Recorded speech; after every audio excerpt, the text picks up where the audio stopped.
Hello, everybody. Welcome to this thing. We call it a show, straining the definition a bit, but welcome to the show. Glad to have you here. Fridays are always big days here at the Damage Report. You know, we tidy up the news a bit. We throw a little bit of it in the trash. And along the way, we are blessed to be joined by Brett Elrich. How's it going, Brett? Oh God, what a great feeling I have all in my bones, John. My bones feel really good. How are you today? I feel good. To give you like an idea of how put together I remain as a person as we go into the end of this week, I still have my glasses on because I just can't imagine dealing with it with the eye strain and the headache. Usually I can get through. Can I give you an idea? You're so tough. You're so tough. You're such a tough guy. That's the opposite of what I was describing. So you don't know this, but and people, the audience don't know this. This is behind the scenes stuff that they probably aren't gonna be interested in. But right below the lens that I look into, there's a little screen that I see what's happening on the show on, and it's held up by this like metal arm, and it's really close to the lens, which is nice because then when I'm looking at myself, it sort of almost looks like I'm looking at the lens. Something happened with it where like the screen is now like, and it makes me depressed. It's like a subtle. Like it looks like it's falling asleep. It's over affecting my mood. Wow, it has been affected by your story about that screen. Like I started a new stream during John's boring story. If you want to go, there's another stream I started. No, the hype train started, by the way, on Twitch. That's fantastic. Way to go. Screen stories, get them hyped. Anyway, you know what else gets them hyped? The overthrow of democracy gets them hyped, and we've got that for you coming up later on today, as well as, of course, we are gonna have garbage people. I can't wait to. By the way, I choose one, Brett chooses one. That's what we do. But also, you choose one. I don't look until right before the segment. I'm always excited to find out who you chose. If you all want to know who got chose, you're gonna have to wait until later on in the hour. That's the only way. You can't go to the community tab and find out now. Speaking of waiting and hours, happy half hour is later on today after the main show. Our guest is Aisha Tyler, voice of Lana, and whose line is it anyway? Criminal Minds, Friends, and many of my dreams. So there's that. She's gonna give you an opportunity to buy an alcohol that she makes herself. She makes it herself. Cool. Yeah, you know, really awesome. I was gonna criticize you 90% of the way into that introduction. I felt like you were playing it way too cool considering that guest, but you revealed at the end how excited you are. I mean, come on, that's like if you had a list of guests for Happy Half Hour, that's top 5, right? Yeah, she's great. I ended up showing her the cookie puss that John and I bought in it, the one that John bought for our Archer season 7 party that we threw with Kim Horcher and her boyfriend, and this might have been before you and Arlene, to be honest. Might have been. Yeah. It was the cookie. She might have taken the photo actually, but essentially it is the cookie puss that John cost John a lot more than he bargained for because it melted in the car, and I think you had to pay for the cleaning of the Uber because of that. Was that the one? Yep, inside and out, because for half the drive to your ride, I had it inside the car, so it melted all over the car. Then I had the amazing idea, hey, the air is cold, I'll hold it outside the window, which meant it splattered. So good. Cookie puss is an ice cream cake, by the way. I don't want to say John had a cookie puss outside his car. It's an ice cream cake mentioned in Archer.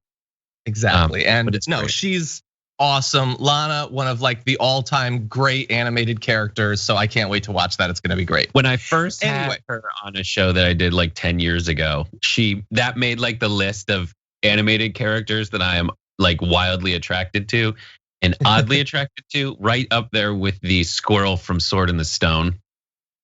I am right there with you on both of those choices. Top 5s, definitely. What's happening to my body? I'm 7. We'll complete the rest of it later on. But thank you for being here, all of you who are watching, and far more surprisingly, are still watching. Thank you for that. Please like the stream, share the stream if you are already, and as we go along, you can chat along, tweet along, Twitch along. Just start twitching. We will interpret your twitches like dance, and we will respond to it as we go. But that said, there is a lot of news to get to if we're gonna have time to throw out the trash. And I'm realizing right now I forgot to put the garbage can on my desk, so that's gonna be a fun transition later on. With that said, why don't we launch into the most serious political news of the day. Donald Trump's bid to become president is an incredible long shot, even by the standards of a person who seems perfectly willing to overthrow the will of the voters in unprecedented ways that would have dire implications for what passes for democracy in America. But he does have some things on his side, charts. I would like to show you this image, which I screen capped from his Twitter feed. So what you're seeing right there, he has this chart supposedly of the election being stolen in Michigan. So he tweeted it out, but it was a quote retweet to the other time he put that same chart out, and he had just retweeted it. But that's what makes it so funny to me, is he is really excited about this chart, which doesn't show at all what he thinks it shows. It shows a lot of votes being presented at the same time the day after the election, because that's when the upload happened. Doesn't mean that those votes magically appeared. It means they had been counted and then uploaded. But he's apparently intending to use these charts in a court case because the election was a hoax. Thank you, Justin. It's like, what's hilarious about this for people who have like the ESPN app on their phone, and you go like, it looks like the likelihood of winning during a football game. And he is just posting by showing like the giant spike that he's pointing at 6:31 a.m. a well-documented delivery of like votes coming in from an area that is wildly and historically known to be pro-Democrat. What he is saying is like, here's where they scored 2 touchdowns in 2 minutes because I have a crappy defense. Cheating. It's like, no, you're just showing a scoreboard and saying I lost, so it must be cheating. No. And that is what evidence looks like. You're just showing evidence that you lost. You have no evidence in there that you lost fraudulently. And that's our evidence is the vote count. It's the thing you keep sharing. Your evidence is nothing. Today, he tweeted a story from Breitbart that outlines, and the headline was something so trashy. It was basically like the story of election fraud as told by Americans. He tweeted that either today or in the late hours of last night. And that story is the account of a woman in like Constantino versus Wisconsin. That account had already been rejected by a court. So they are pushing things that do not hold up under the rule of law. That makes them against the rule of law, and they need to give up because they already lost. And there's exactly what you just said. There was another example. There was for the most part, when these various accusations of electoral fraud or votes being made up or whatever, there's been tons of them, and you probably don't remember most of them because most of them aren't talked about anymore. It's because they bring them up. It appears in one episode of Sean Hannity, and then it turns out it wasn't true, and they never talk about it again, and they certainly never apologize. There is one case though where Tucker Carlson actually apologized for running with a story that had been debunked, and then Trump tweeted it out later. Like after the right-wing media had already apologized for it, Trump was still using it. He still says that they didn't have poll watchers in Pennsylvania when his own lawyers had to admit in court that they did. So look, it doesn't show what he thinks it shows, but that's also kind of a misnomer because he's not really thinking about it. He has a chart. He's sending out the chart. He doesn't understand it, but he's also very sure that the vast majority of his followers don't understand it either. But they think it says something, and the guy they trust more than they trust God himself says it says something. So that chart probably has been retweeted tens of thousands of times. It doesn't have to show anything. Right, and that's, yeah, okay. We'll get into other aspects of it later, I guess.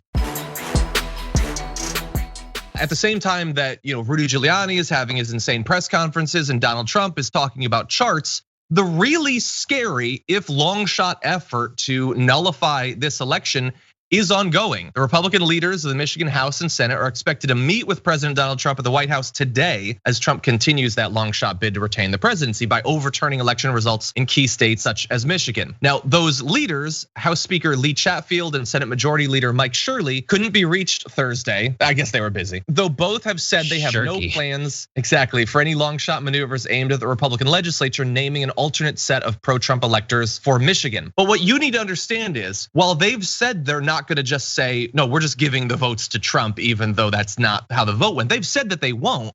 That is why they are being brought to the White House. That is the only reason this conversation is happening. And we can approach it maybe sort of laughing at how unlikely it seems like it will work. And also acknowledging that even if it does work, that by itself doesn't make Donald Trump president. But Donald Trump is trying to that, like, forget not respecting the will of the people in terms of the popular vote. They're not respecting the will of the Electoral College either. They're just going to give him the win because they want him to win. If he succeeds in this, the GOP will even more officially have announced that they are effectively, they're done with democracy. It is now, if we can take power, we will through whatever means possible or necessary. John, you want me to break your heart even more? What's that? Is that possible? The only reason that Michigan's state legislature is controlled by Republicans is because of gerrymandering. In the 2018 state legislative elections, more Democratic candidates received votes. Yeah, but because of gerrymandering, there are more Republicans in the state legislature than Democrats. So this is the theme that we need to expose, and that everybody needs to like find a way to collectively tweet the same thing over and over again.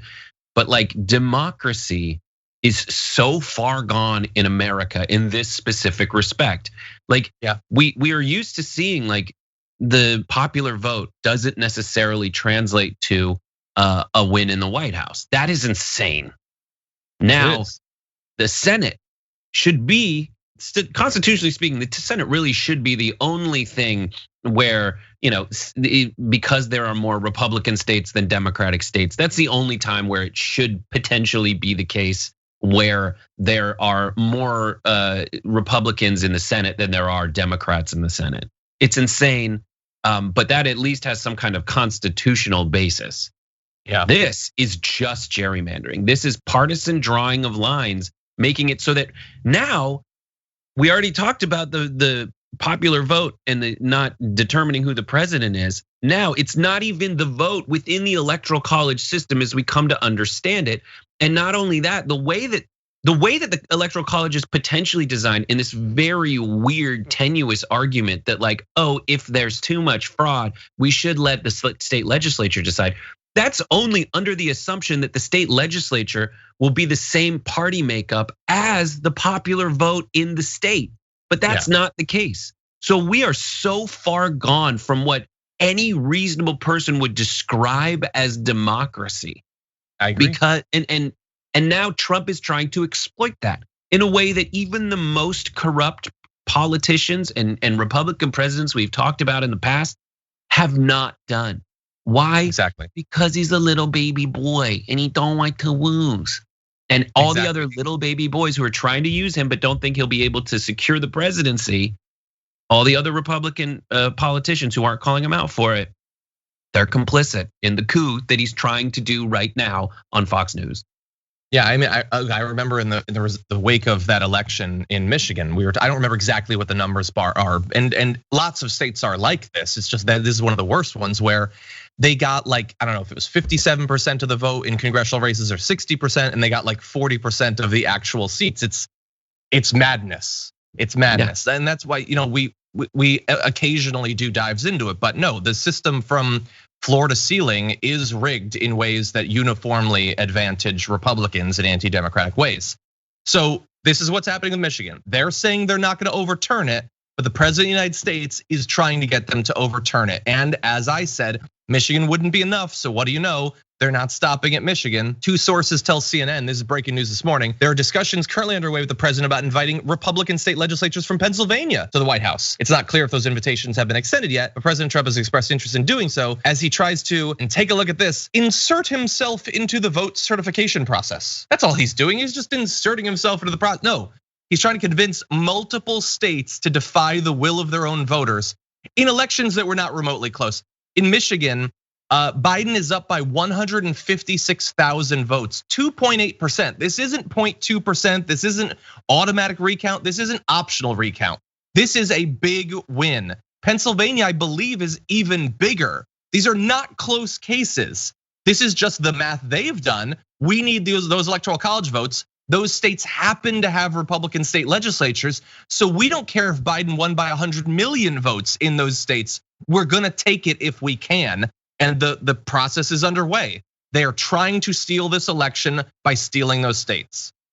Yeah, it's insane. And so Trump has yet to provide actual evidence in any material way of Democrats getting rid of votes, burning votes, fraudulently submitting votes. We in this segment have given tons of evidence that that's exactly what Trump's trying to do.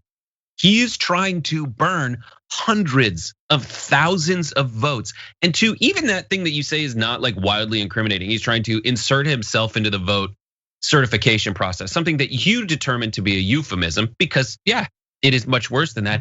Even the euphemism is bat-ass crazy. The idea that one of the candidates wants to be the person in charge of certifying votes. That's why we have the system that's set up the way it is. That's why Trump's attempts have failed, because the system's fine. The system has Democrats and Republicans doing the same thing to kind of offset each other during the process, so that partisanship doesn't necessarily enter into it. The partisanship is in the drawing of districts, but in this situation, court after court, Trump appointed judge after Trump appointed judge has said, even I can't give you back the solid you gave me, because that is crazy. This is, believe it or not, still America. Exactly. We need to talk about a relatively new show called the Republic, or UNFTR. As a Young Turks fan, you already know that the government, the media, and corporations are constantly peddling lies that serve the interests of the rich and powerful. But now there's a podcast dedicated to unraveling those lies, debunking the conventional wisdom. In each episode of the Republic, or UNFTR, the host delves into a different historical episode or topic that's generally misunderstood or purposely obfuscated by the so-called powers that be, featuring in-depth research, razor-sharp commentary, and just the right amount of vulgarity. The UNFTR podcast takes a sledgehammer to what you thought you knew about some of the nation's most sacred historical cows. But don't just take my word for it. The New York Times described UNFTR as consistently compelling and educational, aiming to challenge conventional wisdom and upend the historical narratives that were taught in school. For as the great philosopher Yoda once put it, you must unlearn what you have learned. And that's true whether you're in Jedi training or you're uprooting and exposing all the propaganda and disinformation you've been fed over the course of your lifetime. So search for UNFTR in your podcast app today and get ready to get informed, angered, and entertained all at the same time.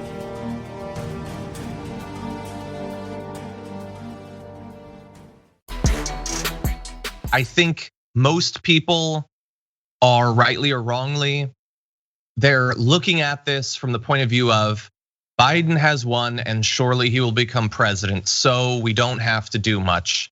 And I sort of get it, but they are trying to do it.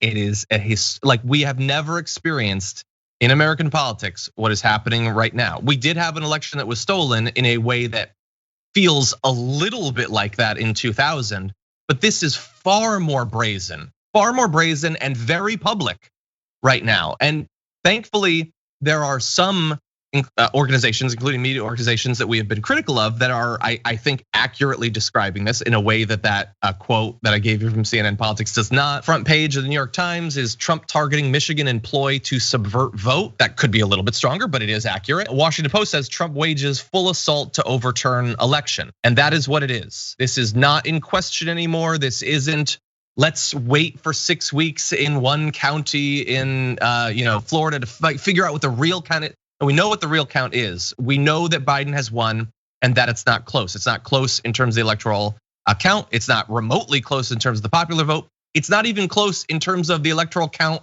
based on the popular vote lead that he has in those states. It's not close under any of these metrics, but he is still trying to steal it. And while some organizations like the Washington Post are, I would say, rightly responding to it, others, Nancy Pelosi, Chuck Schumer, what are they doing? Like, we're gonna give credit after our first break to some of the Republicans who I feel like are speaking out against it in a more bold fashion, at least if you incorporate the fact that they're gonna be attacked viciously by Donald Trump. Biden is saying things like, what the president is doing now is really, it's gonna be another incident where he will go down in history as being one of the most irresponsible presidents in American history. It's not even within the norm at all. There's questions about whether it's even legal. It's irresponsible, it's not within the norm. He's trying to steal the election from Joe Biden. And Joe Biden is doing slightly better than Kamala Harris's fist bump to Lindsey Graham, I would say. Yeah, I think people made way more of the fist bump than it's insane to make a big thing out of the fist bump. You can hate it, but like he's trying to stop her from becoming vice president right now. Like he was right before that and he was right after that. That's what he's doing. Yeah. I don't care if they've had lunch together or if like they worked on legislation. He's trying to block her from becoming VP. All right. Do you want me to be rhetorically sound or do you want me to be realistic? The realistic thing is like to be you. The me being me is to be at this weird crossroads where I can either say like, yeah, screw those people, or say like, well, the realities of it are there are 1,000 other ways that Kamala Harris is failing in messaging than whether she's giving a fist bump to the annoying little brat who walks by her because it's just like, good job, all right, bye. I'm gonna need to talk to you later.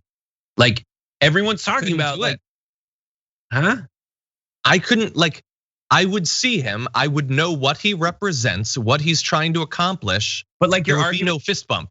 He is your enemy. No? I mean, your argument is he's trying to overthrow an American presidential election. The Republican side are doing a much better job rhetorically of messaging because they can speak out both sides of their mouths. And you're trying to say that like, oh, let's not even remotely leave open the possibility for us to make some kind of political play. That's why I say that there are 1,000 other different ways that she's failing in this than whether or not she's giving him a fist bump. The fist bump is like, oh, it's like floor of Congress, decorum, whatever. There is no time where she's going and doing the other thing that Lindsey Graham's doing, which she needs to do, which is to go out. And that's why I think it's like a way bigger issue. And I think fixating on like a 2-second like fist bump, which I'm not saying you're doing, but like that when I see people even mention it, it's like, get out there. Like Biden in that press conference went forward and said basically like, I'm leaving open the possibility of prosecution by saying this might even be illegal.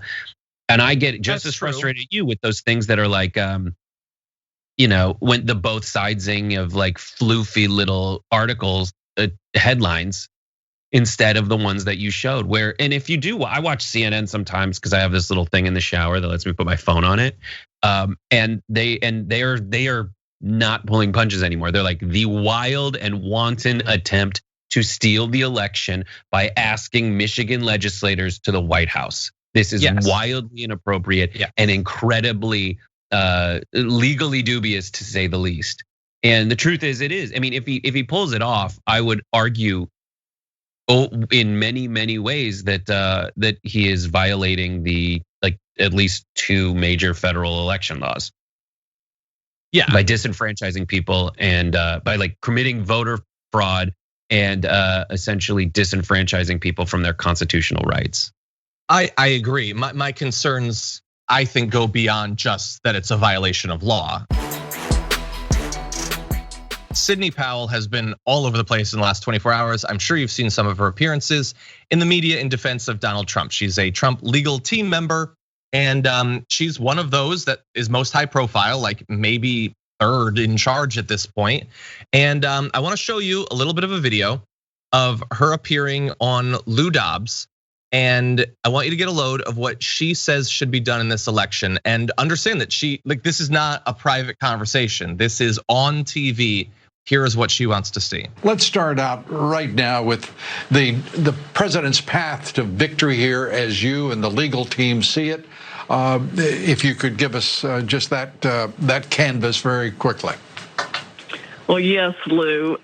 The entire election, frankly, in all the swing states should be overturned, and the legislatures should make sure that the electors are selected for Trump, and it's going to have to follow the constitutional provisions that it be decided according to the amendment.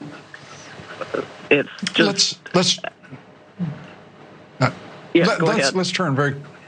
Let's turn it to Smartmatic and Dominion. Are they or are they not linked? We're gonna give you the full trail off because what she is saying is we're done with elections. We're just going to give the Republican legislatures the order that they give us the votes and we become president even though the people rejected us. But of course, she's a part of the Trump legal team, so she had to do it in the weirdest, most faltering way possible. We need to do it in the Constitution by the amendment. And like Lou Dobbs is at the ragged edge of his own sanity. And even he got uncomfortable there with how flaccidly she presented this incredibly anti-democratic authoritarian legal strategy. Right, and went into calmer, easier to navigate waters of Republican rhetorical insanity like, well, we've replaced Benghazi with Dominion in terms of boogeyman words. So let's just say be Dominion and Smartmatic. The other thing that there's another moment from Sidney, there's two important Sidney Powell moments in addition to that. One is her just saying Hugo Chavez, Venezuela, in that unfortunately got overshadowed by, it's not hair dye that was running, it's hair powder, if you must know. Those were tiny carpet fibers that men losing their hair. It's called, what's it called? I don't topic hair powder that you put in here to fill in the holes, and then when you sweat, it literally runs down. Did you feel his pain? Oh, I feel his pain. I use it sometimes when I do shots that have over the shoulder. Well, that's why you do the beard. So if it starts to come down, it just blends naturally in. When you take a shower, it looks like when you bring the dog in from the field and give it a bath, like it's just brown water everywhere. That's what's happening, code crack. But Sidney Powell in that same press conference goes out there and she essentially says like, I don't know, let's combine the boogie word of votes and Dominion with Hugo Chavez in Venezuela. Don't pay attention to the fact that he's been dead for 7 years.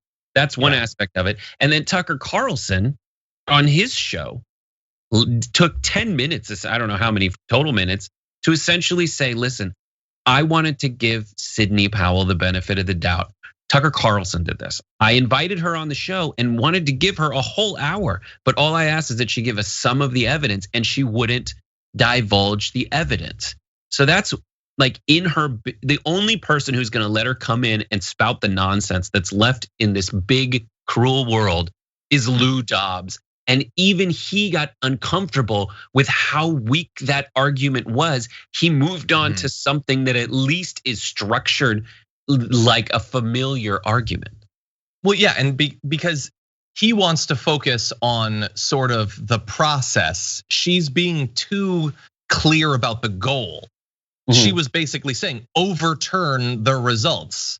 Like she was sort of implying that the results were finalized and perhaps even valid, but need to be overturned. Maybe not going that far, but he wants to focus on there's questions, there's stuff, there's charts, not we're going to overturn the election and give it to Trump. That's like too unfiltered, I think, for the audience, maybe. And one little extra wrinkle about how Tucker Carlson did that on his show.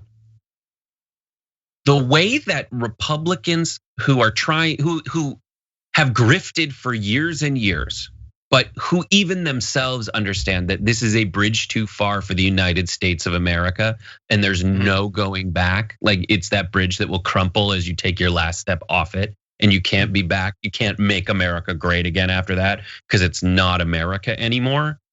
The way that he had to pitch that to his viewers is literally to say this. He said, we literally do UFO segments on this show to say that, listen, we have entertained some stuff that's so crazy that even my viewers believe it. Like we've done UFO segments, like we have had a lot of crazy stuff on this network and on my show. But this was too crazy. But even look at that, like they have warped the discourse so much that they now have to treat their viewers like children, like bratty little kids who have gotten everything. And even Tucker Carlson's cadence and voice tone is like, I don't know. I've had a lot of crazy stuff on my show. We've done UFO segments. Like he has to couch it in. He's like that babysitter who's afraid that they're going to be torn to shreds by the insane child. He just wants his paycheck at the end so he can go home. Very few Republicans are speaking out against all of what Donald Trump and Rudy Giuliani and the Republican Party indeed are doing right now, but some are. They're starting to. Mitt Romney is one of those, having tweeted, having failed to make even a plausible case of widespread fraud or conspiracy before any court of law, the president has now resorted to overt pressure on state and local officials to subvert the will of the people and overturn the election. It is difficult to imagine a worse, more undemocratic action by a sitting American president. That is a good comment. I will provide context to it, but that is a good comment. I would say it's better than the Biden quotes we've read so far. It's not just, he needs to move on. It's identifying what he's doing, how he's doing, and what it represents. And so that was a good comment for Mitt Romney. Mitt Romney, you get credit today. He also gets credit for realizing that it's probably 250 characters and screenshotting it and putting it as a photo instead of putting the letters out there. It's gorgeous. Or whatever. Yeah, it sucks, man. Like you losing because you're winning. That's what it is. It's losing because you're winning. It's like, listen, we won already, but it still feels like losing because of the lengths to which people will put up with bullcrap. And then me feeling grateful to Mitt Romney for saying something that is just saying, hey, I feel like votes should mean something in America. Yeah, exactly. Now, just because I feel like we have to understand the full context of everything, Mitt Romney has been watching this develop. And remember, none of this started on election day. We knew that, like we were talking about the possibility of trying to go to the state legislatures and do this for weeks and weeks and weeks before the election. So all of this has been developing. We're now weeks into this process. There was the whole 4 seasons thing, and we're through all of that. And so he puts out this quote that is good, understanding that he is part of a party that is trying to end American democracy. Bear in mind, as Corey Chiarchari on Twitter acknowledged, yesterday Mitt Romney voted to confirm a 33-year-old Trump appointee to the federal bench for life, whose law firm is helping Trump try to steal the election. This is someone who is 8 years out of law school, was rated by the Bar Association as not qualified. I don't believe has ever tried a case. It is going to, at 33, be given a lifetime appointment, like chosen to defend Donald Trump and his actions by the firm who's trying to help him steal the election. I'm just saying, your tweet is good, but if you think that this is an attempt to end democracy, look around a little bit at some of the other aspects of it. These judges are not independent from that effort. So let's just add that bit of context. This is clearly outlining the borders of what Romney's willing to engage in. Yes. And if I'm taking the, things that are on the other side of the border, to put it in Trump terms, on the other side of the border trying to get in is Trump's insanity trying to get state legislatures to have more of a say than individuals voting for their president. That is the thing on the other side of the wall trying to get in. That's where I'm fine building the wall. In this situation, that's more of a discussion about, like, this is an interesting conversation to have during this segment, which is like, all right, when we get Republicans to say that Trump is an idiot, what does that accomplish? Does it accomplish us being able to take a win and saying like even Republicans are doing this, or does it, like, how do we address the issue of Trump then saying that, look, the swamp's on the Democrat side, those guys are all swamp creatures, they're for the Democrats. Listen, the working people are over here with me, Donald Trump. Can I demonstrate that? Absolutely. So, I mean, right after that comment, Rhino Mitt Romney should read this. I'm sure, however, that he feels he got slaughtered by Obama fair and square. And he retweeted Bill Smith, who has a lot of numbers after his name, doesn't mean he's a bot, saying Romney has lost his mind since 2016. So he put up that comment and he's being attacked. And I don't know if we're gonna have time to get to it, but Ben Sass and even Joni Ernst had a comment that was okay, and understand who Joni Ernst is. But they're gonna be attacked because, again, this is a party that values only one thing. Well, publicly, loyalty. Obviously, they want money too, but just the loyalty. Mitt Romney has continued to every once in a while speak out against them while also giving them so much of what they want. So we have to understand both of those things. Can we go back to the graphic right before Bill Smith with the 1,000 numbers, the bot account, Wayne Dupree Media LLC that he's retweeted. He retweeted him a bunch today. And one of the Wayne Dupree LLC tweets that he retweeted was, Republican mega donors are ready to primary anyone that comes out against Trump. Let's just unpack that. What are Republican mega donors? To all you populists out there who think that Trump's gonna be behind them 100% and fight for their rights as working Americans, what do you think that means? Republican mega donors are the swamp. They're the big corporations. They're the only ones who got anything out of the Trump White House. They're the ones who got the giant tax cuts that did not translate to you. It translated to people with stock portfolios who did see that go, while you got left in the dust. While you're continuing to get left in the dust right now, as the Republicans withhold aid from you in a time when everyone in their right mind realizes that coronavirus is at unprecedentedly high levels. We need, there is a solution. It's the same solution that they already passed once, but backed away from when they thought it wouldn't be as politically expedient. That's giving them the benefit of the doubt. But in reality, they just don't want to help you. They think they can get away with it. It's not Democrats allowing, their logic is that the Democrats allowed the Republicans to keep every bit of power in legislatures and in Congress, but just cut Trump out. Why would they do that? No. Yeah. It's the Republicans who are in bed with those mega donors who are trying to get your votes, but not give you anything in return. Join us. Yeah. Well, like we said, limited credit to Mitt Romney, but understanding the other things he's doing. If you want, there are comments from of varying quality. We're going out of our way to try to identify literally anyone on the Republican side who is sort of being critical of this. People like Ben Sass, Joni Ernst, Lamar Alexander, who his statement infuriates me for a number of reasons. But those are available if you want to see. Mitt Romney's, I think, is the clearest, the most critical. Although we do also have to watch what he does as well as what he says. But I just think that list of Republicans who are standing up to Trump is longer than the list of Democrats we could find. Yeah, that are standing up in a strong way, that are standing up in the way that the hosts of CNN that you were talking about are. A lot of them, and I get it. There are people like, I think Dave Weigel was tweeting about this, where it's like they're making the calculation that just letting him have his hissy fit, if it's not going to work, is better than engaging and making it a big partisan fight. Right now, it's just the Republicans doing crazy stuff while the Democrats get ready for Biden to be president. If they fight, then it's now a partisan thing. I get that sort of, but all of that is contingent on the assumption that it's not gonna work, which I lean towards, but the cost is so high if you're wrong that maybe a little bit of fight.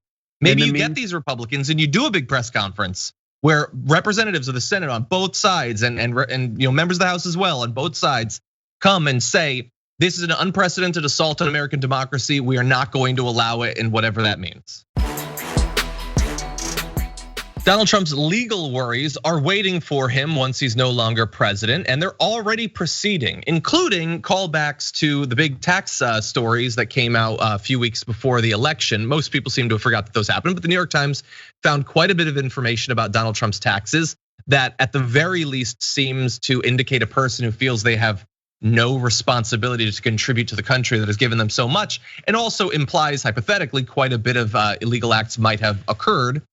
Those are being investigated. Two separate New York State fraud investigations into President Trump and his businesses, one criminal, one civil, have expanded to include tax write-offs on millions of dollars in consulting fees, some of which appear to have gone to Ivanka Trump. So this is a story we talked about previously, the fact that he had given these large sums of money to Ivanka, who is serving as a consultant in that case. The subpoenas were in response to a New York Times investigation into President Donald Trump's tax returns that first disclosed that he took $26 million in write-offs that came from fees he paid to consultants, including $747,000 that the Times say matched a payment made to his daughter. These were first reported back in September, adding that Ivanka Trump was an employee of the Trump organization at the time the consulting payments were made. The Times said the findings implied that she was paid as a consultant while also working for the company as an executive, which is not what is supposed to happen. There's no indication at this point that Ivanka Trump herself is a focus of either inquiry, but the payments to her are a part of it. And so in theory, she could be brought in at some point. I love that. I would like to. It's like there was the hair club for men, which is like, I'm not only the president, I'm also a client. She's like, I'm not only a executive, I'm also a consultant, which means she's paying herself. That's insane. It is. My big question during all this is like, where's Hunter Biden? That's the big threat. That's the big, I love it. Steve Bannon had like, where's Hunter? And then like on the celebration stage with Biden, Hunter was there just being like, hey, fireworks. Hey, my dad just won the presidency. Yeah, that my dad, who's not going to hire me as a consultant in his companies, who's not going to hire me as a consultant in the campaign, who's not going to send me out to do all this PR work to try to, gather up votes from people who like handbags. Like that's it. Mm-hmm.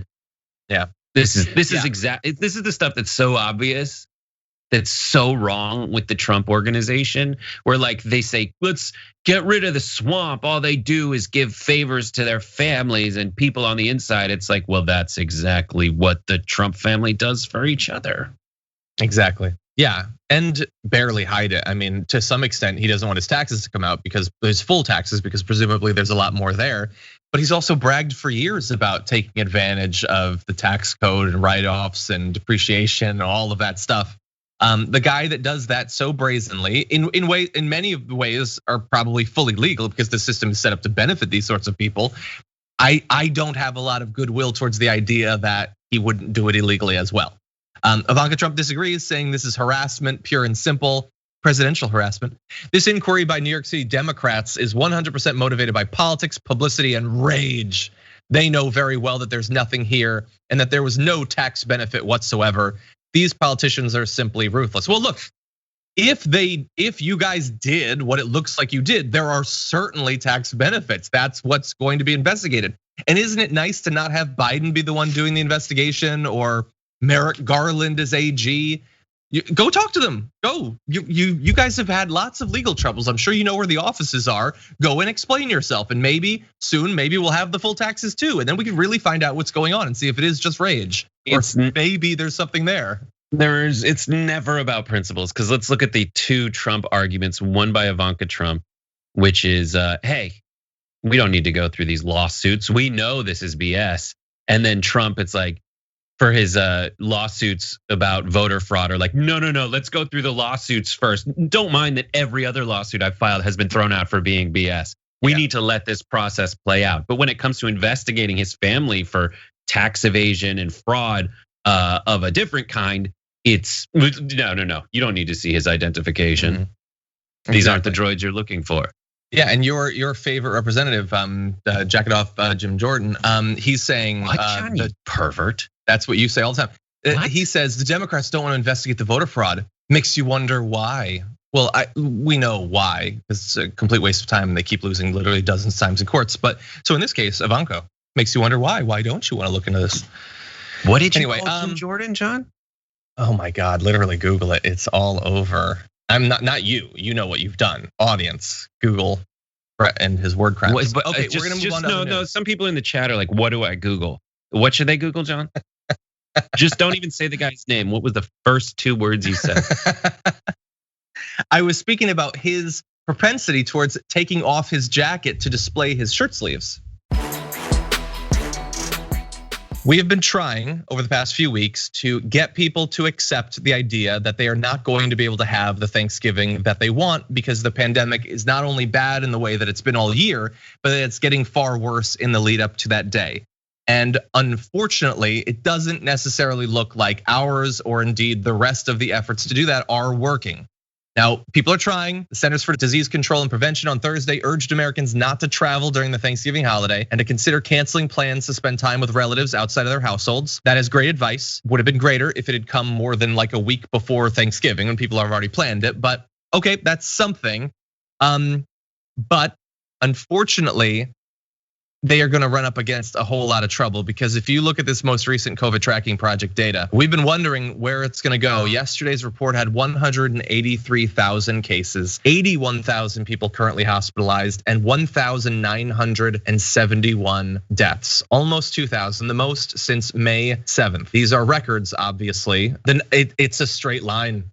The cases are just a straight line at this point. The hospitalizations are almost a straight line when you look at that chart. And some areas are even worse. When you look at South Dakota and North Dakota on this, they are skyrocketing above even the rates of other states. And unfortunately, at least for South Dakota, their governor doesn't care and isn't going to do anything to stop people from traveling. Nationally, there's even less leadership, with like Kayleigh McEnany saying that the guidelines you're seeing are Orwellian to stop people from traveling. And so when you look at all of this, it is really disheartening to see Stats like this: AAA Travel said last week that it anticipates at least a 10% drop in travel this Thanksgiving. I love that. This is my presented. favorite stat. Yeah, why? It's just like, I played this with my wife. You sent me this, or you tweeted it or something. I think you sent it last night. And I asked my wife, what do you think the drop is in overall Thanksgiving travel?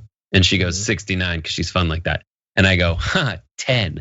And it went from one expectation to another insanely quickly. Yeah. 10%. 10%. Wouldn't, like, someone, I saw a comment that was like that's like the gas price gets a little bit higher, it cuts 10%. Wouldn't rain cause 10%? Inclement weather. No, we have the worst pandemic. It is raging out of control. It is getting far worse every day. 10%. 1 in 10 people are like, I'll incorporate that into my life and death decisions that I'm about to make. 10%. Yeah. And that's like, in terms of the sheer number, because that's just a comparison after all. TripAdvisor says more than half of Americans plan Thanksgiving travel. More than half. I get it, dude. I get wanting to, because for me, I have lost it. I don't know if anyone else has picked up on that, but I have lost it as a human being. I've picked that up recently. And I want to get away, but you just have to make these decisions. And you should make the right decision. Try to take care of people that you love, instead of potentially exposing them. And there's a difference. Like, one of the governors or someone that I saw that's like a media figure tweeted, they think they can stop me. I'm gonna have the biggest Thanksgiving I've ever had, multiple generations, and we're just gonna sneeze into each other's mouths, basically.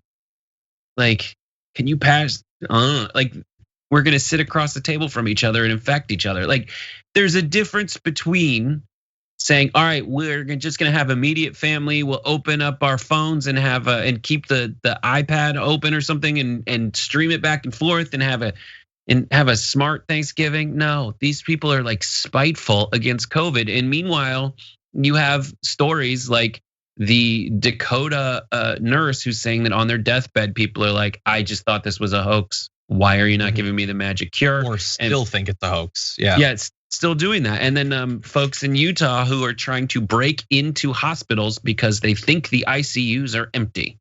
And they want to expose it because they don't think there's enough cars in the parking lot for the ICUs to be full. So they think that everybody drove themselves and left their car for weeks. Yeah. When they desperately needed to be put on a ventilator. Yeah, no, it's crazy people. It's spite. But again, generally spite, like, long-term spite hurts yourself. That's a lot of moral lessons say that. But in the short term, it's supposed to hurt your enemies. You're not hurting me by having the biggest Thanksgiving ever. You're hurting the people you love the most. Like, I tweeted earlier, I mean, we're at 1,900 deaths today with cases still rising. And we know that those deaths happened weeks before. So I don't know what the deaths that will be reported on Thanksgiving will be. It's looking like they'll be north of 3,000. It's looking like we will have new records for deaths very soon. But I tweeted, and this is to the Twitch audience, this is to the YouTube audience. Does anyone doubt that Thanksgiving this year will be responsible, directly responsible and indirectly responsible for more deaths than 9/11 and Pearl Harbor combined? Like, that this will be the holiday that will be remembered for having killed the most Americans out of anything we memorialize as a single day. The storm in the beaches of Normandy. This is going to be worse than all of that. Half of Americans, and those half of the Americans, by the way, are not all. They're not all the crazy Republicans, crazy conservatives, people who, like, lots of Democrats are gonna do it. Lots of people who are sick of it, I guess, or think that they're special, or think there's a very low chance it'll affect me, which, yes, as an individual, there is a relatively low chance. But there are so many of you, and it is going to decimate so many families, all leading up to Christmas, when even more people will probably travel. But we're not gonna have a dark winter. And as Dave Rubin said, can we at least admit that the hoax is over and the pandemic doesn't exist and all of that? These numbers are going to be mind-shattering in a week or two. Amidst the pandemic, we also have economic problems. Lots of people have lost their jobs. There's been a lot of economic damage, but sometimes those two stories combine and create new jobs. And we have one instance of that in El Paso. El Paso County put out this job opening in their medical examiner's office. They apparently desperately need some people because of COVID-19 to transport corpses, because there are so many now and far more will be expected. So they're looking for people who will be tasked with physically moving decedents. You must be able to lift between 100 to 400 pounds of those people who will die from COVID. They say that not only is this assignment physically taxing, but it may be emotionally taxing as well. And they're bracing for an increase in COVID deaths. So they need people because the current staff they have can't keep up with how many bodies need to be moved around, and they fear that it's only gonna get worse. And so a few job openings at least. And when they can't fill those job openings, they go get inmates to do it, as was revealed in footage from a local news. I forget what city it was in, but there is aerial footage of inmates.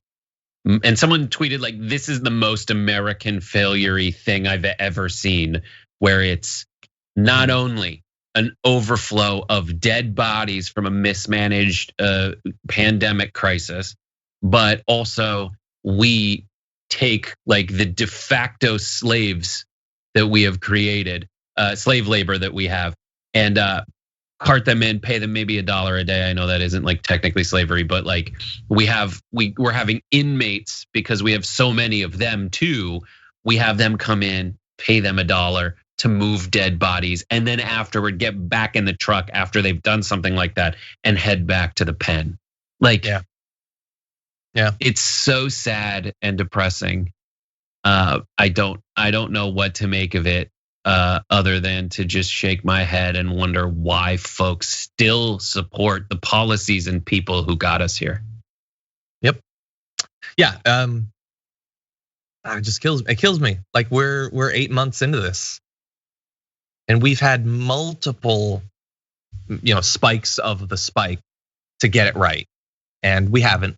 And the reasons we haven't are complicated, and we have spent almost a year now every day dissecting those reasons, why we've failed governmentally, socially, culturally, scientifically, why we've failed in all of these ways. But it's continuing to produce things like this, and it's only gonna get worse. And honestly, like if you're watching this and you believe that the pandemic's a big host and everything, go take one of these jobs, because after all, you're gonna get paid and there isn't going to be work because these corpses are fake. They're being made up. They don't actually exist. So why not make free money getting paid to move the bodies that don't exist? I just wish like it could never happen, but I wish that Tucker and Sean and Laura could spend a day interning at the El Paso County Medical Examiner's office. And that like Sean could take one end of a corpse and Tucker could take the other, and they could just spend the day lifting thousands of pounds of human remains, the result of their advocacy in the media for people to not take this seriously. The pile of corpses that they, as much as anyone else other than maybe Donald Trump and a few others, have contributed to, but they won't. They won't. They're getting very well paid in their current position. They're not looking for other work. It seems like they're only looking for superheroes because you have to live up to 400 pounds and like not be able to get COVID. So maybe it's just superheroes that they're trying to get. Yeah. Everybody, it's the end of the week, and so it's time to take out the trash.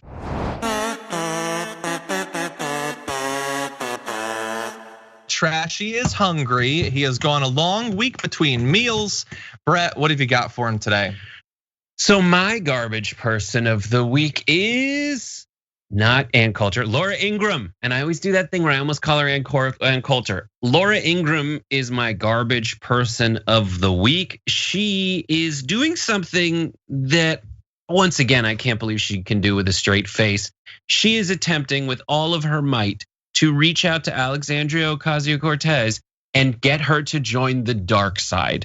This is not Ann Coulter. This is Laura Ingraham appealing to AOC, saying, listen, why it's actually the Republicans who are the party against the swamp and for the working class. Take a look. AOC has already shown a willingness on some issues to work with conservatives. She and Ted Cruz signed a letter. They kind of snipe on Twitter sometimes, but they signed a letter criticizing Apple for removing a pro-Hong Kong app. They also want to work together to rein in lobbyists. But look who's on Biden's transition team. According to the Wall Street Journal, at least 40 people serving on President-elect Joe Biden's transition team are or were once registered lobbyists. Now, the establishment usually wins because the establishment has enough money to buy off candidates with fat donations and instant celebrity status. Now, remember, Donald Trump didn't get the flattering magazine covers, and neither did the First Lady, despite her grace and beauty, because neither agreed to play ball. Most people aren't strong enough to resist the temptation. It's always the same. Play ball on the economic issues, don't interfere with globalization, or maybe even help out with outsourcing, and we'll make you a star.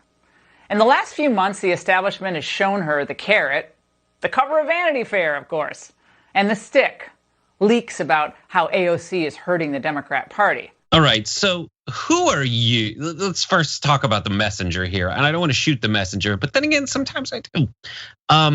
Laura Ingraham, here is your argument. I understand, and we're gonna fight very hard. And there have been a lot of people who are earnestly fighting against lobbyists and scum within the establishment. AOC is one of them who has started very recently, but it's been 2 years now. Laura Ingraham is on Fox News, whose every move is an attempt to placate the mass populists in as a way of feeding the swamp and the capitalists who benefit off of a very opiated group of Trump supporters now.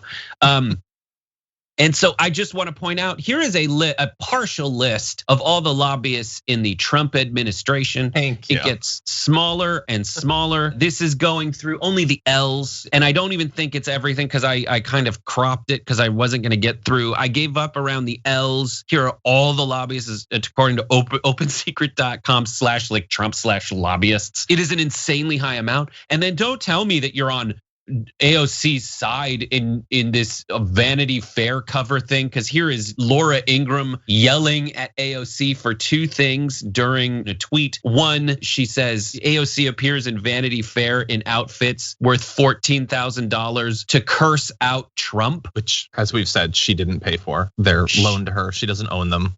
She didn't pay, and it seems like the things you're upset about are her being on that Vanity Fair cover at all, because probably you weren't. You would take it. Let's be freaking honest, Laura Ingraham. And two, the fact that she yelled at Trump for what? For all those things you say that Trump fights for, but doesn't. Trump only gave a tax cut to the wealthy. Nothing else has translated to real, actual humans. Let AOC keep fighting the fights that AOC is fighting. And honestly, if folks want to join her, let them join her. But I've got a feeling that Laura Ingraham is just trying to, as she always does, get more people to join her side and get more people to watch her program. And she is, in a very disingenuous and transparently hideous way, trying to pretend that she has not had the positions that she's cherished for the last 4 years under Trump. She's trying to use the old playbook, which she used before Trump, on Biden now, and getting you to forget that she absolutely has, that Trump's administration has embraced lobbyists and the swamp, and that she herself has attacked AOC for the very things that she thinks will get AOC to join her. Stupid. Yeah. Overall, it's maybe an admission that she gets that Trump is not going to be president, and she's now turned from, well, I've spent the last 2 years demonizing you, lying about you, lying about your signature legislation, the Green New Deal, and trying to get people to turn against it because I value fossil fuel profits more than the continued lives of our citizens. But now we're gonna be out of power. So could you do some nice stuff with Ted Cruz? Just give us something, come on, please. No. And that, I think everybody sees through that. But the lobbyist thing is amazing. So she says that she's against lobbyists, and now Biden has got some lobbyists. Okay, but what is your position on the lobbyists? Because you made a mention of the swamp. And I'm very glad that you talked about the fact that you had that massive list, because as soon as I heard that, I Googled it. ProPublica, as of October last year, had identified 281 lobbyists who've worked in the Trump administration. That's 1 out of every 14 political appointments. It's also 4 times as many lobbyists as Barack Obama had employed 6 years into his presidency. So unless I've missed it, maybe Laura Ingraham does screeds, every night about how Trump needs to get those lobbyists out of his administration. I don't know why that went off. I'm guessing he has not. I'm guessing she's been okay with those literally hundreds of lobbyists, including in very high positions that Trump has used. But she didn't have a problem with that because at the end of the day, she doesn't actually have a position on lobbyists. It is entirely contingent on who the person is. Are they someone I support? Are they someone that I don't? It can be used as a weapon or I can totally ignore it. It's just so fake. It's so incredibly fake. And the thing that makes me feel better about it is that there is no way in hell that AOC is going to give her the time of day, 1 second of the time of day.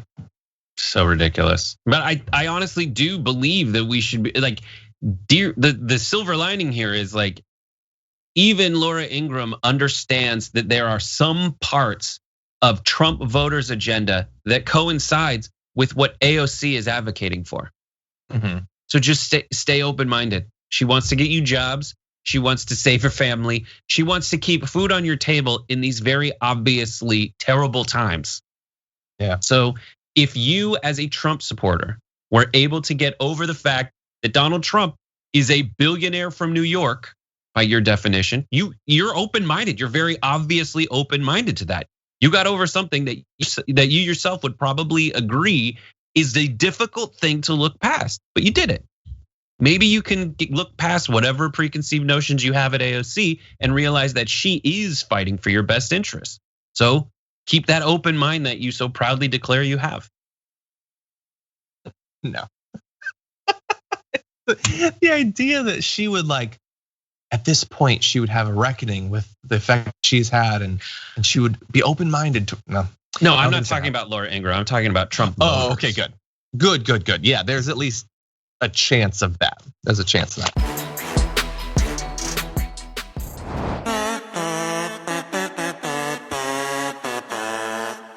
For my garbage person of the week, I have someone who, there are people who've done more actual damage, sure, but someone who's just so see-through, so pitiful, I think is the word that has to be used, is going to be this individual, Geraldo Rivera, looking quite Abby in that famous photo of him. I am going to toss him into trashy. Trashy likes lean meat. Anyway, but why? Christ, why? That was disgusting. I do it for you, Brett. Anyway, the reason he's garbage this week is for coming up with this idea that it would effectively be the biggest participation trophy ever for Donald Trump. Like when you think about the entire pandemic, I want you to keep that in mind as you watch this video. I had an idea, when with the world so divided and everybody, telling him he's got to give up and time to leave and time to transition and all the rest of it. Why not name the vaccine the Trump? Make it like, have you gotten your Trump yet? No, it'd be a nice gesture to him. And years from now, it would become just a kind of a generic name. Have you got your Trump yet? Oh yeah, I got my Trump, I'm fine. I wish we could honor him in that way because he is definitely the prime architect of this Operation Warp Speed. And but for him, we'd still be waiting, into the grim winter for these amazing, miraculous medical breakthroughs. So let's. Oh God, it's so, look, the reason I chose him is because it's so fawning and pathetic. Name it the Trump. It's so insane. But then everything he said after that, I would argue is even worse. But first, the giving the participation trophy for the snowflake Trump who feels like he's not gonna get credit. So let's give him the credit. What do you think about that, first of all, Brett? I think I see this differently from you. They're all terrible, but this is the even Geraldo moment. Like we need to pull these together. Like Fox News has warped the discourse so far away from reality that there are people like Tucker did it yesterday, Geraldo did it today, that realize that it's gone too far, but they can't just say that. Like the normal conversation would be like, Trump is such a child. If we're being realistic and objective, Trump is being such a child that I guess I have to come up with something so ridiculous to get him to believe that he is valued in a way that will give him the confidence to say, listen, I can leave with my head hung high. But in this case, they know they can't just be objective and talk to their audience like grown-ups. And their audience is not just Trump supporters, but Trump himself. So they have to, this is like when you have a baby coming, and you know that you're like a second child coming, and you know the first child's gonna be jealous. So you have to come up with a story like, we're deciding to give you a baby brother. We love you so much, we're gonna give you a baby brother. You have to play these crazy mind games so they don't throw a tantrum and hate the incoming thing and try to kill it. But that's what Trump's doing, and that's pathetic. Yeah. Well, yeah, and God, but the Trump, it doesn't even sound good. It doesn't sound good at all. Anyway, you tie that hump. That's how you do the Trump. Like that would be cool. We can do that. We can name that dance after Trump. No, but the bigger issue I have is like I don't know what your average Fox viewer thinks of Geraldo, because Geraldo sometimes criticizes the Republicans and sometimes says things like that are like Lou Dobbs level fawning or whatever. So I think it's mixed, but he is a person who every day watches the news and is part of it and analyzes it.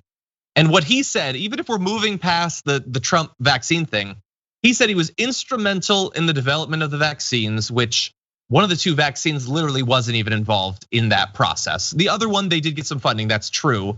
I would argue Donald Trump wasn't super important in that.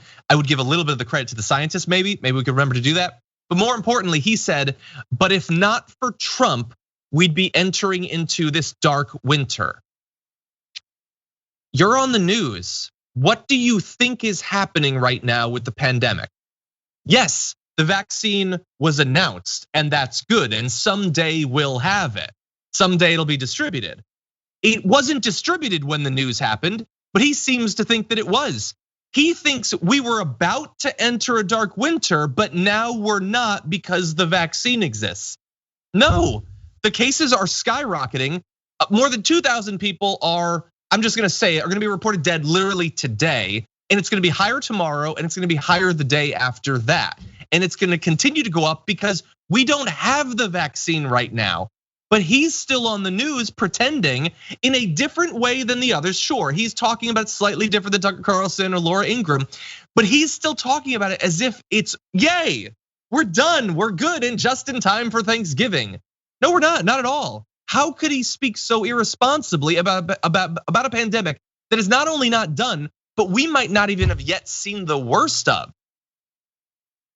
That's an actual question. I don't know. I don't know, Brett. How could he have, am I being too hard in that comment? How could he have said something so detached from the reality that's being presented to us every day?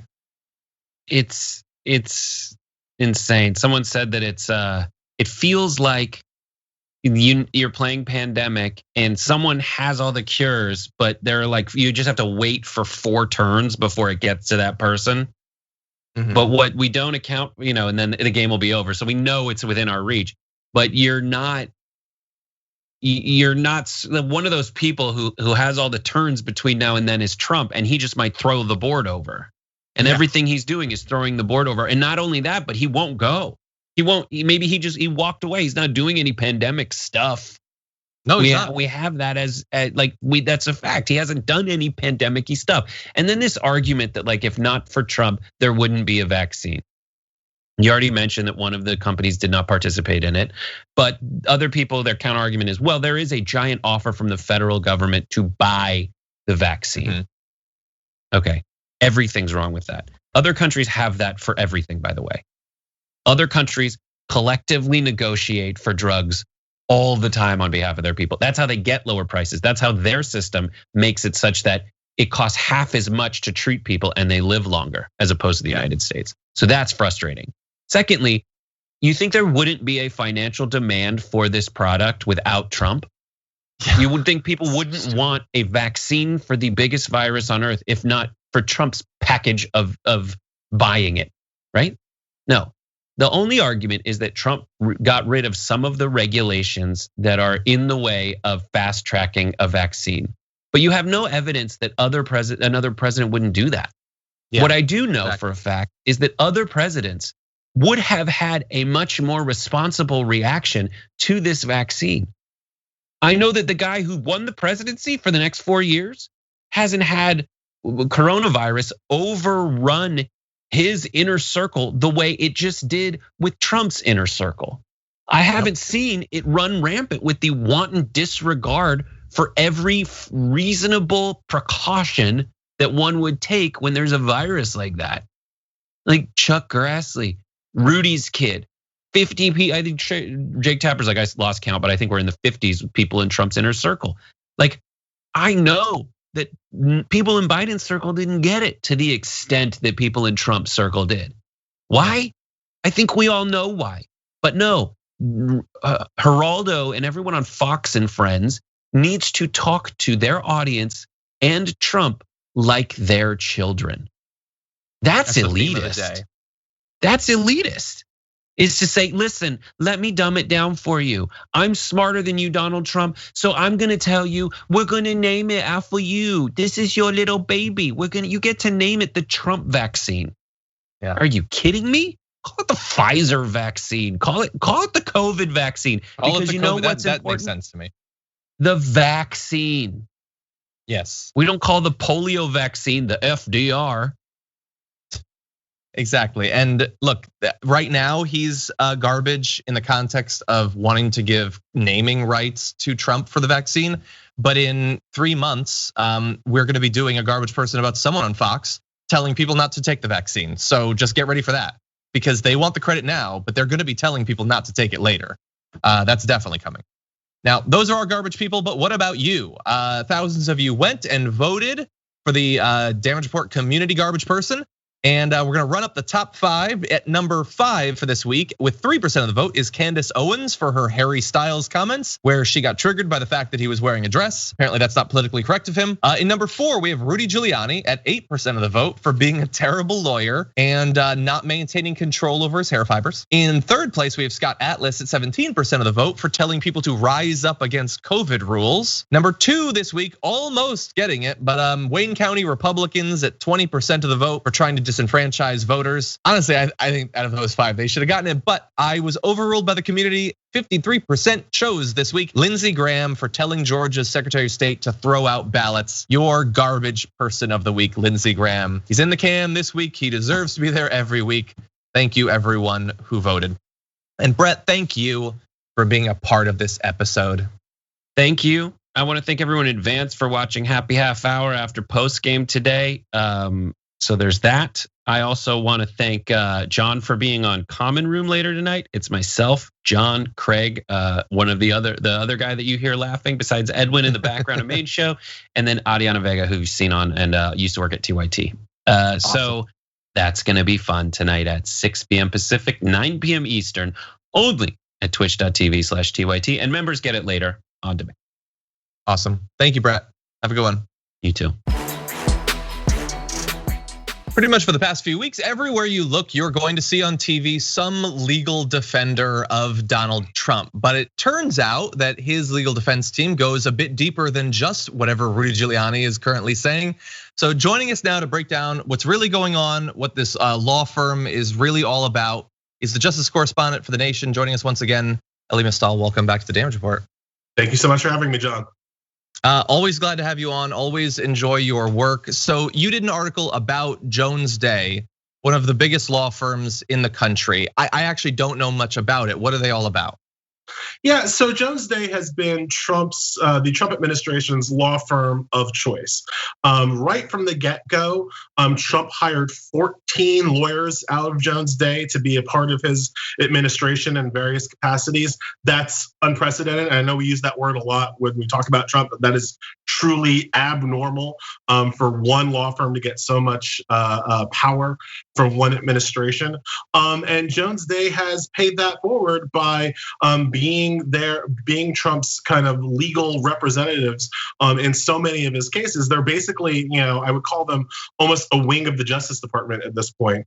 They've done so much work for the president. Now, Jones Day has, I wouldn't call it a checkered history exactly, but this is a firm that, put like this, people within the legal community are not surprised exactly that Jones Day is willing to make some of these terrible arguments in the favor of Trump. They're actually got their, they're an old firm. They started in Cleveland, and they really rose to prominence in the 80s on the backs of big tobacco litigation.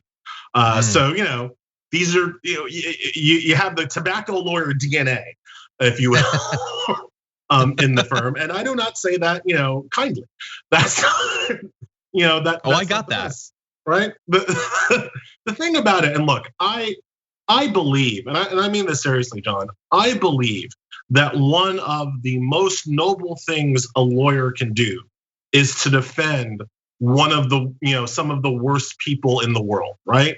The lawyers who defend terrorists, the lawyers who defend murderers, the lawyers who give a competent legal defense to our very worst people are part of the reason why the system works. And so I hesitate to criticize any lawyer because of the client that they choose to represent. But I have no problem criticizing lawyers who will stand up in court and make bad, frivolous, destructive arguments in furtherance of that client. And that's what Jones Day is doing. They have stood up in court repeatedly to make bigoted, xenophobic, and fundamentally, and I know this word doesn't seem like this should be the capper, but frivolous legal arguments on behalf of Donald Trump. I think that is a great distinction to make. I know some people growing up don't understand why like a defense attorney would defend someone that seems so guilty of the thing they're being accused of. But this isn't like, they're not defending Trump. Like they may say they're doing that. This is an incredibly aggressive, like Uzi spray of lawsuits across the country. It seems different, but really fast, just because I'm actually not sure. Trump, he alluded a few days ago to the fact that these aren't his cases. These are cases to defend other people. But it is his law firm. They are tied to him, correct? Like the 30 odd cases he's lost over the past 2 weeks. I mean, they're trying to play some semantics here, right? Some of these are cases that are, there are very few of these cases that are brought by Donald J. Trump as the named plaintiff, right?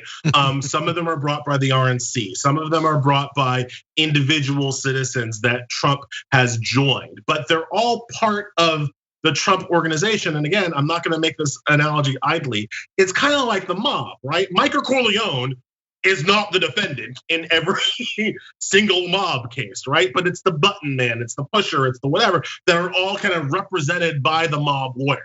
In this analogy, Jones Day is acting as the mob lawyer. So they're defending other parts of the organization, other people who have interest in the organization at the behest of the Donald Trump campaign and Donald Trump's arguments. That's how they're tied in. So Trump is, technically right to say that if they're not his case in terms of him being the named plaintiff, but they're all in furtherance of Trumpian arguments. And that's why the Trumpian lawyers are willing to do that work. Rudy Giuliani a couple days ago said that, sure, we're losing these cases, but that's just part of the strategy of getting to the Supreme Court. And certainly they have lost.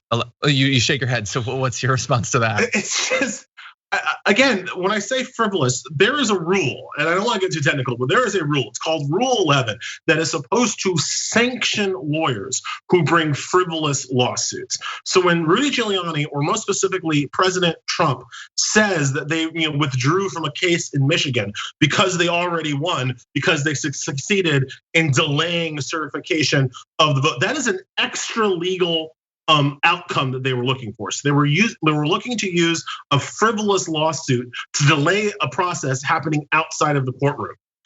That's unethical. And I know saying unethical seems like such a small word for what this administration does, but that is actually textbook legally unethical, and their lawyers should be reprimanded and sanctioned for doing so and admitting so in public. They won't be because institutions are cowards, and we've seen that time and again. One of the things that the Trump administration has done so well is to expose institutional cowardice throughout our system. So it's unlikely that these lawyers actually will be punished, but they should be. What they're doing is, again, textbook unethical. And that's just in terms of trying to get cases to delay certification.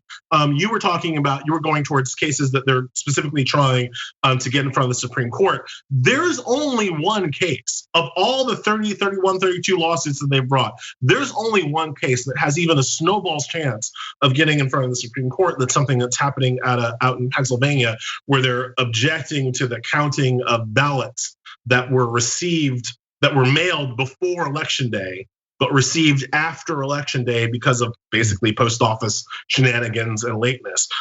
There is some chance that the Supreme Court will weigh in on that case. None of these other lawsuits, at least at this point, really have any real chance of getting in front of the Supreme Court. Some of the other issues, again, could be, but there's of the 30 odd frivolous lawsuits, only one could be called a Supreme Court test case. And the one that you referred to there, having to do with those ballots that were mailed before Election Day but were received after, which I can't believe that we're even questioning whether those should be counted, but I guess maybe we will. That, if I remember correctly, that is not enough votes to, even if they all went for Donald Trump, to overturn the gap. Not even close. Not even close. Yeah. And it's one of the reasons why it might not get heard by the Supreme Court, because even though apparently the Supreme Court is interested in hearing this case and potentially throwing it towards Trump, even the Supreme Court has indicated, even the conservative, awful, intellectually dishonest Supreme Court has indicated that it's unlikely to weigh in on an election lawsuit that is not dispositive in the election. And so you're talking about getting the court to weigh in on a case that, as you say, John, does not have enough votes to overturn the results in Pennsylvania. And that even if they did overturn the results in Pennsylvania, the results in Pennsylvania do not have enough electoral votes to overturn the outcome of the election. Why would the Supreme Court do that? Why would the Supreme Court kind of waste that bullet? One of the things that I think people need to understand is that what we are seeing from the Republican Party shows that they are absolutely willing to steal an election. They have no qualms about straight up stealing an election. It's just that they got beat too badly to steal this one. And so one of the things that I think people need to be very concerned about and stay vigilant about is that all of these tactics are what they would use to steal an election if it came down to just one state. And that's something that we got to worry about in 22. If it's Senate for the Senate, it's something we got to worry about certainly in 24, and pretty much going forward now, because the GOP has shown that it's willing to do this. Yep. I mean, he's going to be meeting with the leaders of the Republican Party in Michigan. He's called to meet with those in Pennsylvania. Perhaps he'll be writing about that in the near future. But that's election fraud. Exactly, and it's amazing when the Supreme Court would have to do all of what you just described, this crazy long shot thing, and these legislatures in Michigan would have to overturn this 150,000 vote gap. It's this huge confluence of things that each individually are anathema to democracy. It's an amazing time we're living in. But anyway, you've talked about, you were just saying the Supreme Court has a lot of issues. Obviously, it is unfortunately for right now the Supreme Court we have. The Republicans got Amy Coney Barrett, and below the Supreme Court, they're confirming judges so quickly. They're barely out of law school at this point. So assuming Joe Biden becomes president, and I assume that because he won in every way that Democrats are required to win in America to have even a chance of becoming president, what do they do? Biden doesn't seem like he's going to pack the court. Multiple Democratic senators, sorry, I almost called Joe Manchin a Republican, whoops, say that they're not interested in that. So what can they do? Well, a lot of it depends on Georgia. I mean, the Georgia runoffs are key. And as much as I also sometimes accidentally call Joe Manchin a Republican, he caucuses with the Democrats. And that getting McConnell out of the majority leader seat alone will allow Democrats to bring people up for a vote. How they vote on it, Manchin can still pull a Manchin. But right now, so much doesn't happen because McConnell doesn't allow things to come up for a vote, including on court nominees. So if Democrats happen to be in charge, so much depends on Georgia. If we don't win both runoffs in Georgia, we can assume that Mitch McConnell will not allow Joe Biden to appoint anybody to the Supreme Court or to the federal district courts. I was on a call. I was on a thing with Nan Aaron, who runs the Alliance for Justice. It's a great website, great organization. You should check it out. She was saying that we could legitimately be looking at 100 district court vacancies over the next 4 years, because there have been so many liberals who are they want to retire and they've just been hanging on, trying to hang on to get to a Democratic administration. So there will be seats to fill, and it's likely that McConnell will not allow, if he is the majority leader, will not allow Biden to fill a seat, much less 100 seats, much less, God forbid, if Stephen Breyer, who is 82, I believe, passes away. Or Clarence Thomas could also, drop me. Octogenarians tend to die. I think that's something we have to kind of build into our system. So you never know what could happen in the Supreme Court. There's no way McConnell lets Biden fill a seat. Now, what should Democrats do? See, this is why I like talking to young Turks, because because there are things that we can do. And there are things that people aren't going to be comfortable doing, but there are things that we can do. For instance, if I was magically the president of the United States and Mitch McConnell wouldn't let me put my judges on the court, I would tell my judges, show up for work. Show up for work. Tell the Senate that the Senate hasn't done their job to assent and to confirm and assent to nominees. Show up for work and let the other judges, what they're going to do, kick you out of the chamber? Judges don't have an army. Judges came fight. So I would put my people on the court and basically dare Republic. Like, it's time for the Democrats to start playing constitutional hardball. I do not believe that the Constitution was written and intended for one turtle in Kentucky to be able to stop the entire process of appointing judges. So I would call his bluff on that, but Biden's not that guy. No. And so if Biden respects the Senate for reasons passing understanding, and so I think that if we don't win the runoffs in Georgia, it's going to be very difficult to get the kind of liberal judges that we deserve. Yeah, I think you're right, and I love the idea. I find it impossible to imagine, but I love the idea. And your read that Mitch McConnell will just default to you don't get anything. So the view that was expressed by Ted Cruz 4 years ago that Hillary Clinton shouldn't get one, that was sort of like, I guess, extremist for the Republican Party. I agree. I just expect that's what Mitch McConnell's going to do. But let's stop for a second and acknowledge that is sheer madness in a democracy, that we've gone from Mitch McConnell lying and saying in 2016, we can't confirm a Supreme Court justice until the people have weighed in. We've gone from that to they just weighed in. Biden won with a gap in the Electoral College that all of the Trumpers were describing as a landslide in 2016. And now you don't get anything. Something needs to be done. I don't know if it is training our judges in Krav Maga and sending them to work. I'm perfectly fine with that, sign me up. But something needs to be done. And after all, didn't Mitch, how many judges were waiting to be confirmed when Obama left office? Wasn't it over 100 judges of various levels? Because McConnell had blocked Obama judges for the last 2 years. I mean, Merrick Garland was the capstone on an entire administration of blocking Obama judges. I keep saying that the most important election that liberals lost was not 2016, it was 2014. It was 2014 when participation in that election was the lowest it had been since World War II. That's when we lost. That's when McConnell picked up 9 seats and got the majority. That's when we lost it. And that's when we weren't able to take it in 2014. 6 years, that was 2020, and we weren't able to take it back, at least unless Georgia falls right? So we've got structural problems with the Senate. The Senate is, I think now most people on left of center understand, is a fundamentally undemocratic institution. It's designed to be anti-democratic. It's designed to uphold slavery. I mean, that's what it was here for. It's designed to uphold American apartheid. That's what it's here for. That's what it's doing. And so without structural reforms to the Senate in some way, whether that's killing the filibuster, whether that's adding DC and Puerto Rico if they want to as states, whatever structural changes you got for the Senate, now is the time to fire those out. And again, what am I talking about? I'm talking about a president who is a creature of the Senate, taking steps to cut its power and potentially destroy it. That seems unlikely, unfortunately. Yeah. And I think that the third branch of government is what's going to suffer because of it. I think that you're certainly right. Wow, the implications are staggering. It's going to be a fun couple of years. Thankfully, we got through the hard part of American democracy. Now we're entering into smooth sailing. But right. I would just also like to say before I get out of here, just because I've heard people kind of say this wrong. It's not that we've lost the Senate for 4 years. Let's not forget 2022 is another election, and the map also looks good for Democrats.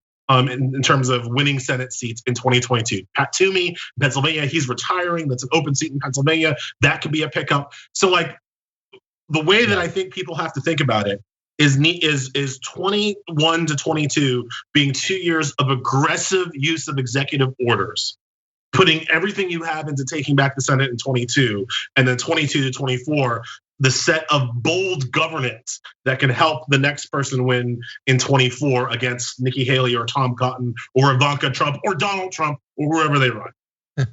Oh my God, I couldn't agree more. Hopefully Biden and his new team, as they're being assembled, are paying attention. But I certainly do agree. Elie Mystal, as always, thank you so much for joining us. Really appreciate you. And everyone, check out Elie's work over at The Nation. Amazing analysis of what's going on right now. Thanks, John. Thanks for having me.